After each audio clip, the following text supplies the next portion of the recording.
Şedaralun, Turki mengirim surat kepada PBB untuk mengubah namanya menjadi Türkiye di organisasi internasional tersebut. Surat tersebut dikirim oleh Menteri Luar Negeri Turki, Mevlut Cavusoglu, yang ditujukan kepada Sekretaris Jenderal PBB Antonio Guterres.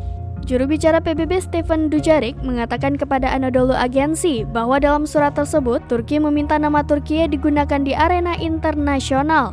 Dujarric menuturkan perubahan nama menjadi Türkiye di PBB mulai berlaku sejak surat itu diterima sebagaimana dilansir Anadolu Agency pada Rabu 1 Juni 2022. Cavusoglu mengumumkan pengajuan resmi surat tersebut kepada PBB dan organisasi internasional lainnya pada Selasa 31 Mei 2022.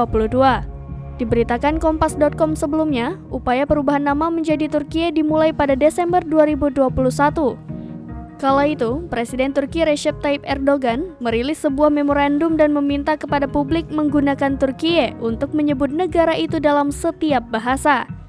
Erdogan dalam memorandum yang sama menyarankan perusahaan menggunakan label Made in Türkiye, buatan Türkiye, daripada Made in Turkey untuk barang ekspor mereka. Lembaga negara juga diinstruksikan untuk menggunakan Türkiye dalam korespondensi mereka, terutama dengan organisasi internasional, bukan Turki, Turkey atau Turki.